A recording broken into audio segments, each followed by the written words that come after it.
Hey, Wembrong World Entertainment, and here's an interesting little story that has popped up.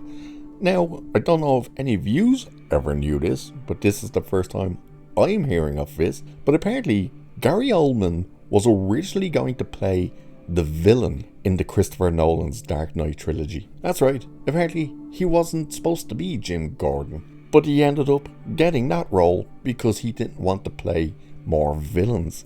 Yeah, interesting. Let's have a look at this, shall we?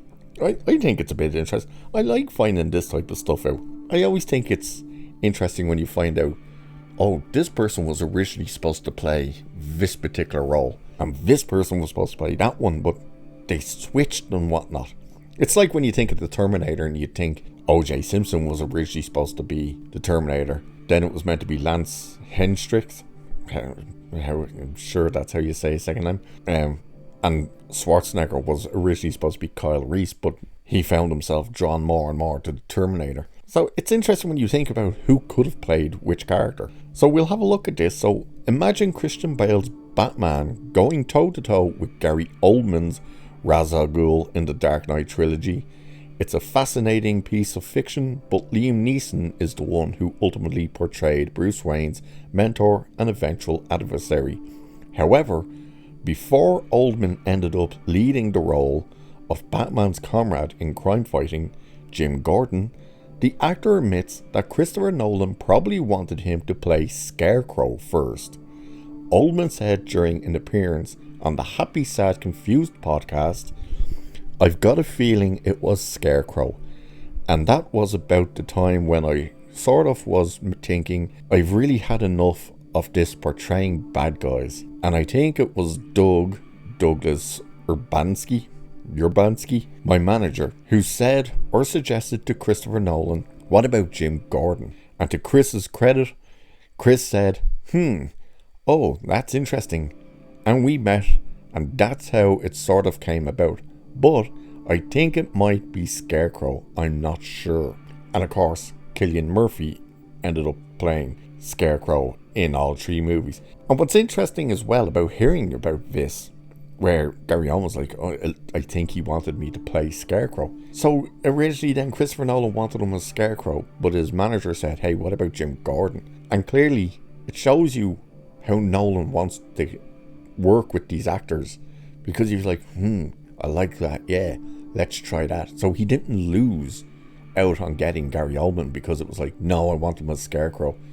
And Oldman would have probably went, I'm not interested in playing the villain again. The same way he wanted Cillian Murphy. And if you don't know this, I don't know how you don't at this stage, it should be well-known knowledge, that Cillian Murphy originally auditioned for Batman. He wanted to be Bruce Wayne and Batman.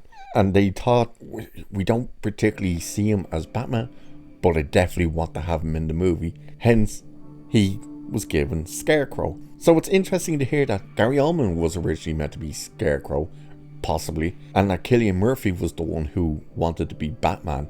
And it ended up Gary Oldman got Jim Gordon and Cillian Murphy got Scarecrow. I always find that type of stuff interesting. You know, compared to when you hear about other actors, oh, this actor left over creative differences or something like that, which means they didn't like what they were reading or seeing or whatnot.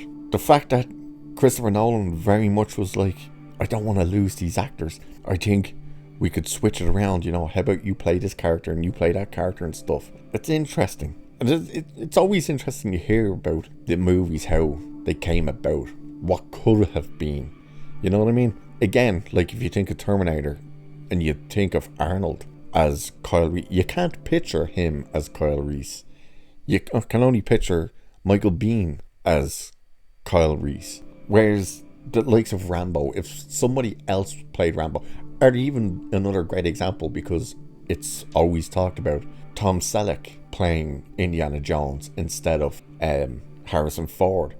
You can't picture it, but it's interesting, especially when you see the raw footage of him auditioning and stuff. It's like, that's so weird. And to think of Gary Oldman knowing his performance as Jim Gordon, to think of him then as being Scarecrow, it's weird, isn't it? But it's interesting. I find it interesting anyway. Let us know if you do. And with that, I will say cheers, and I will catch you in the next one.